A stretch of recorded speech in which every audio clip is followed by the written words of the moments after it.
Queridões, olá! Se vocês clicarem nos sites de busca o nome de Mozart e colocarem imagens, logo aparecerá imagens de Mozart ainda criança. Isto não acontece com nenhum outro compositor. Uma imagem bastante conhecida é dele com esta belíssima e pomposíssima casaca, também não é para menos. Ele ganhou da Imperatriz Maria Teresa quando tocou para ela pela segunda vez aos 7 anos de idade. Por que será que isso acontece? Em primeiro lugar, porque Mozart foi o maior exemplo da Wunderkind, a criança maravilhosa com seu dote musical absolutamente fantástico, inigualável na história da humanidade. Mas também há outros motivos. Esta, digamos assim, infância prodigiosa de Mozart foi muito bem explorada, no bom sentido, pelo seu pai, que também era um excelente musicista e compositor. Mas digo ainda mais, se vocês colocarem, por exemplo, óperas para crianças, apesar de que existam algumas óperas feitas especificamente para o público infantil, como Hansel und Gretel, João e Maria de Humperdinck, que volta e meia é ensinada inclusive nos teatros aqui brasileiros, você verá, por exemplo, a ópera Flauta Mágica em uma versão maravilhosa infantil, talvez a mais representada para crianças, e ela não é uma ópera feita para crianças originalmente. Além disso, existem inúmeras gravações de Mozart para bebês dormir, para aprender a ler, para estudar, para fazer diversas atividades. A música de Mozart é muito relacionada à infância. A sua música, às vezes, é de uma simplicidade tão incrível que chega a ser pueril, mas não deixa de ser absolutamente mágica. Às vezes dá até a impressão que chegavam anjinhos no ouvido dele, com aquelas nádegas rosadas, asinhas, e falavam assim: ó, coloca essa nota aqui, ó, agora a outra. Isso, agora essa. Porque realmente a música dele tem essa característica e essa leveza que são únicas. Agora, se Mozart explorou esta infância e viveu parte de sua vida como uma criança mesmo que adulta, será que ele também morreu como uma criança? Pelo menos do ponto de vista documental? Neste episódio de hoje vamos dissecar o caso do pediátrico Mozart.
Caso vocês tenham achado que essa sonata é simples ou fácil, vocês acertaram. Afinal de contas, o próprio Mozart chamou-a de Semplice, e ela é mundialmente conhecida como a sonata facile, ou fácil, porque foi destinada para os iniciantes na execução das primeiras sonatas de piano. Curiosamente, ela sempre é debatida naquelas discussões intermináveis e relativamente ridículas, quais os versos mais difíceis do mundo. Mas, lógico, é mais, digamos assim, auspicioso você começar com uma sonata que tem a alcunha de fácil do que com uma peça que possa se chamar, por exemplo, Estudos de Execução Transcendental.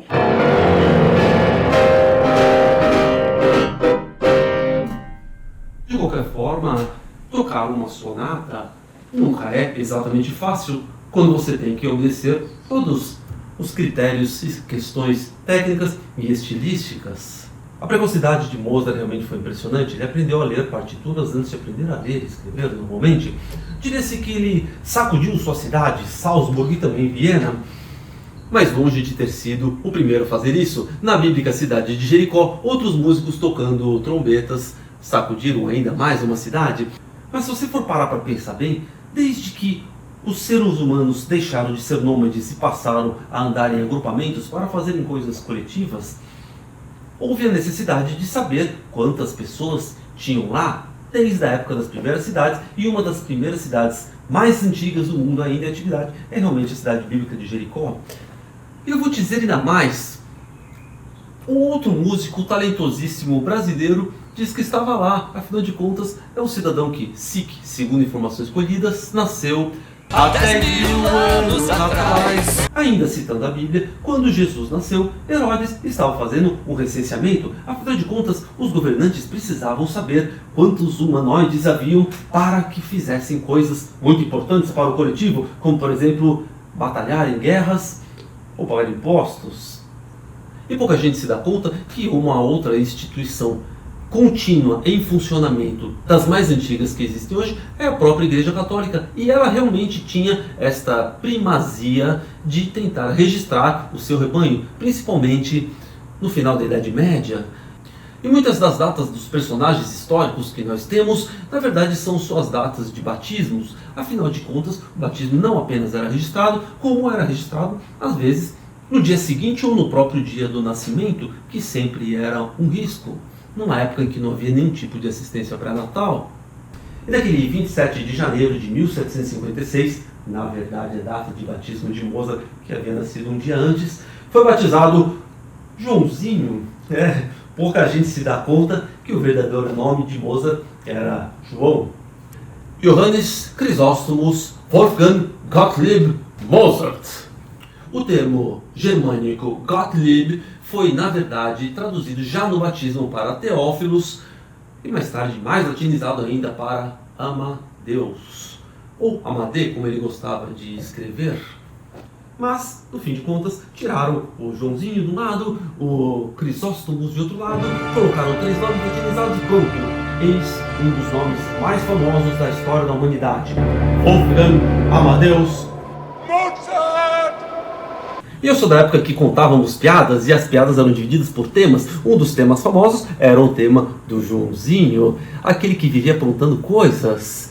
O Joãozinho, no caso aqui, Mozart, aprontava assim. Quando ele tocou para a Imperatriz, dizem que ele pulou no colo dela e beijou seu pescoço, coisa que nem os filhos dela faziam. Ela o abraçou, obviamente, considerando-se a compreensão com aquela falta de noção clássica das crianças. Mas vou contar outras histórias do Joãozinho para você. Quando ele tinha seus 5 anos de idade, papai Leopoldo estava lá voltando do trabalho, tomou aquela cravada do bispo, ia tomar outra da esposa, chega em casa, tá lá o filhinho: papai, que foi, moleque? Deixa eu tocar uma musiquinha aqui para você. Tá bom, toca aí, vamos lá.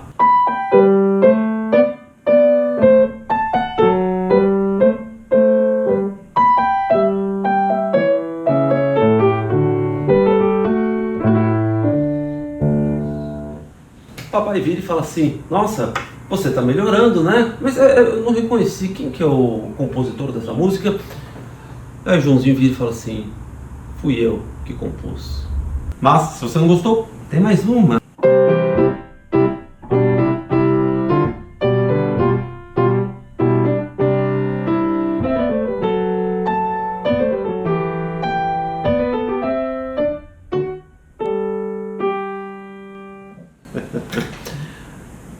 Cinco anos de idade, né?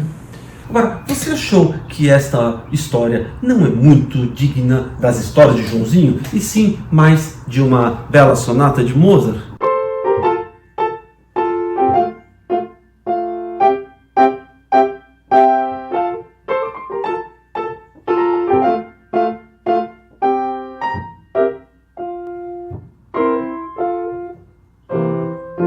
Então agora vou te contar uma mais picante.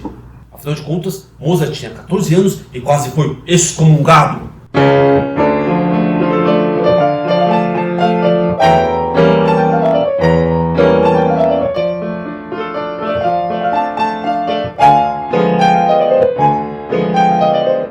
suas viagens. Aliás, disse que Mozart passou um terço da sua vida em viagens. Eles estavam em Roma, no Vaticano, para aprender música italiana. E na verdade havia uma peça que era considerada quase sacra, um Miserere Dei do compositor padre católico Gregório Allegri, que foi composto em algum momento em 1630.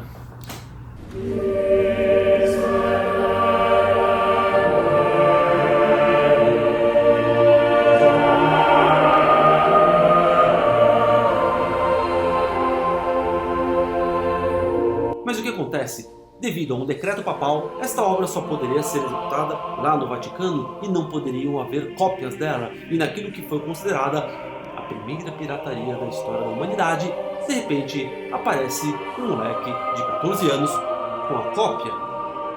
Isso deixou todo mundo furibundo. E além disso, a peça só poderia ser executada na época da Páscoa, em épocas específicas. O aparecimento daquilo causou um rebu. E aí os padres chamaram o pai de Mozart e o menino para explicar como é que ele apareceu com uma cópia, o que ele teria feito para conseguir acesso à partitura e copiar.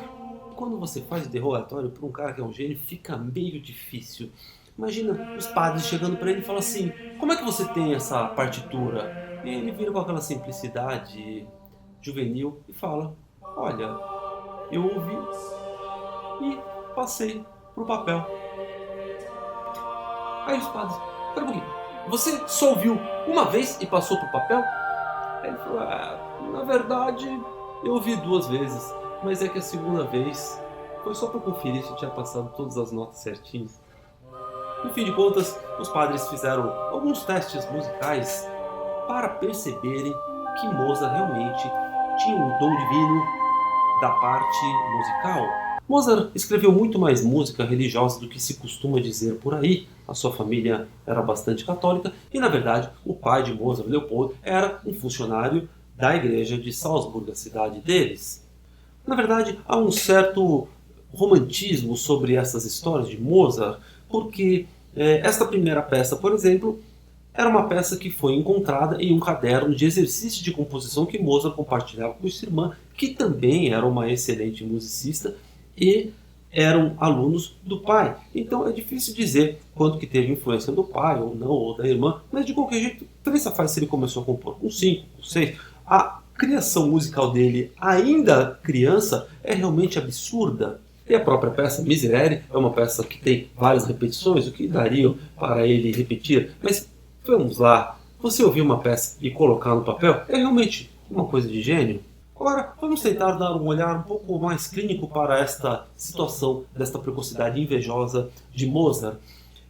Qual é o limite da pediatria? Varia muito, obviamente. Geralmente, nos pronto-socorros por aí, até 13, 14 anos passam no pediatra e depois passam no clínico geral. Mas, de maneira geral, o pediatra atende crianças até 18 anos ou depois da adolescência e alguns estendem até 20 ou 21 anos, dependendo das sociedades de pediatria específicas de cada país. De qualquer jeito, vamos analisar algumas características da obra de Mozart. Se considerarmos a idade de corte para o pediatra de 18 anos, veremos que das 14 sonatas de Mozart, 5 foram compostas nesse período, quase um terço.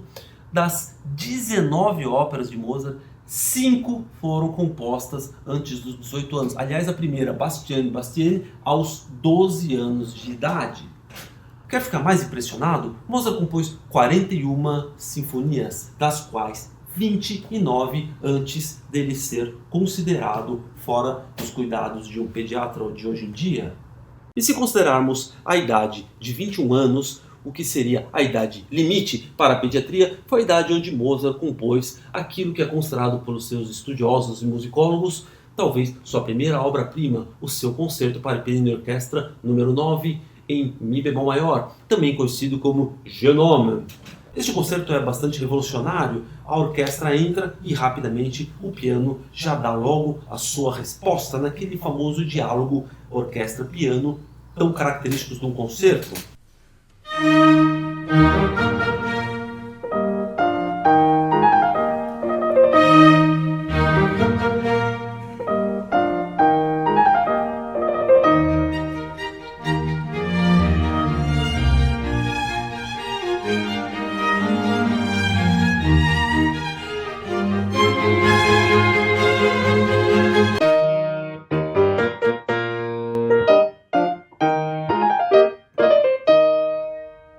que chama-se genome, que significa jovem homem, ou um rapaz jovem, em francês, mas há uma certa discussão se ele não seria composto para um cidadão que se chamava genome de fato.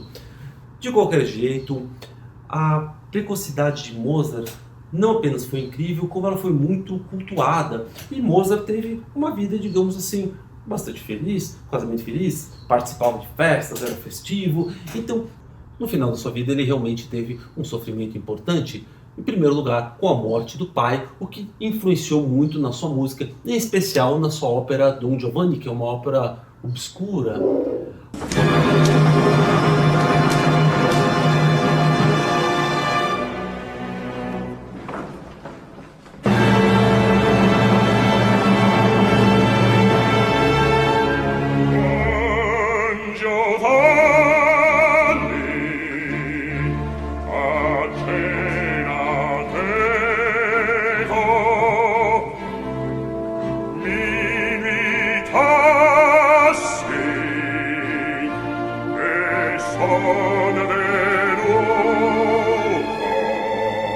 A sua última ópera também, La Clémence de Tito, é uma ópera bastante diferente de todo o resto da composição de Mozart. E, obviamente, não podemos esquecer da sua derradeira obra, seu Requiem, que, na verdade, acabou sendo incompleto porque Mozart acabou falecendo.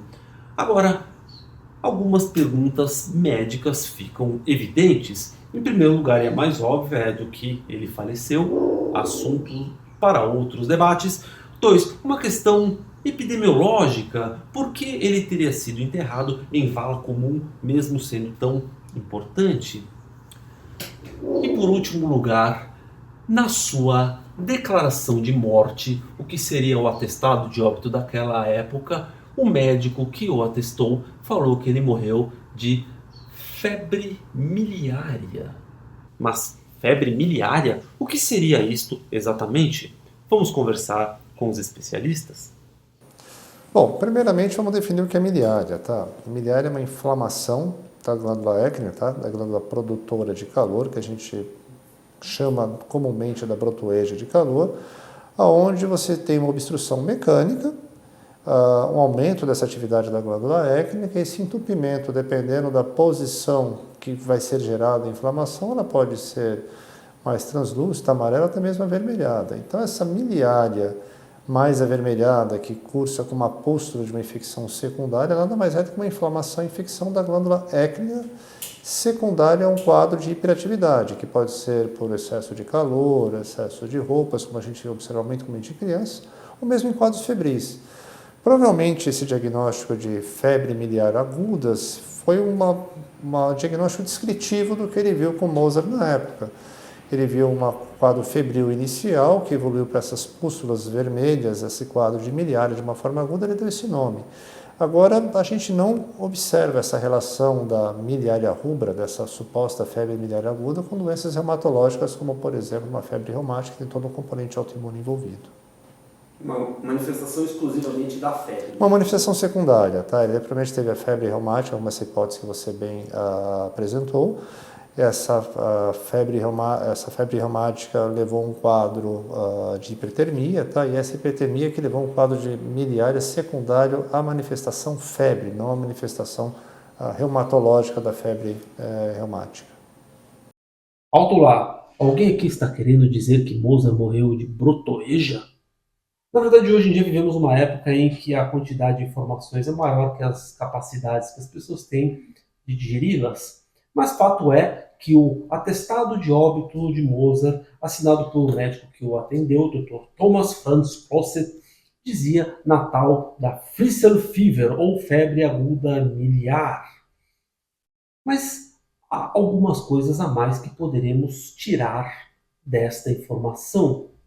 Em primeiro lugar, se você for lembrar do debate que tivemos aqui sobre a autópsia de Beethoven, que morreu mais ou menos quase 30 anos depois de Mozart, iremos lembrar que a partir daquela época de Beethoven, com a tal da Segunda Escola Médica de Viena, é que se começou a ter o que chamamos hoje de correlação anátomo-clínica, ou seja, aquela real relação entre os achados, no caso da necrópsia, e as manifestações clínicas que os pacientes apresentavam, o que deu passo ao que se chama hoje em dia de medicina forense, ou seja, aquela que vai tentar lançar o atestado de óbito como uma fonte de diagnosticar a causa real do óbito da pessoa. Na época de Mozart isso não acontecia. Os atestados, na verdade, tinham obviamente a finalidade de permitir o enterro, mas na verdade tinham mais uma função descritiva e por isso ele colocou desta forma. Agora, isso já me traz outros assuntos. Em primeiro lugar, uma vez atestado, Mozart foi encaminhado para a vala comum, o que ainda até hoje é debatido sobre por que uma pessoa tão famosa, influente, teria tido este desfecho. Mas talvez a medicina preventiva possa explicar esse assunto em outras ocasiões. Em segundo lugar, o fato de ter tido um acometimento cutâneo como uma suposta causa de morte de Mozart mostra uma característica que Mozart sempre teve com o paciente, que é o fato de que ele sempre teve manifestações cutâneas de suas doenças sistêmicas. Também é um assunto bastante curioso. E em terceiro lugar, existem várias hipóteses diagnósticas para explicar a morte de Mozart. Duas delas são particularmente bastante fortes ou debatidas. Uma delas é que ele poderia ter morrido de uremia, uma vez que morreu num estado que não chegava a ser uma anasarca, mas ele tinha edema importante de membros superiores e inferiores. E a segunda hipótese mais alardeada por aí, que é o tal do envenenamento de Mozart, que aliás virou também uma febre de debates e gerou um filme Amadeus baseado numa história que ainda vamos esmiuçar melhor. Mas o fato de que Mozart teria tido na sua causa mortis uma doença febril, né, porque, como falamos, a febre aguda miliar ela ocorre em meio a uma manifestação de aumento de temperatura. Lógico, já que falamos da pediatria, é muito comum que crianças tenham suas brotoejas no meio do verão de Caicó, por exemplo, mas no inverno de Viena é um pouco mais improvável.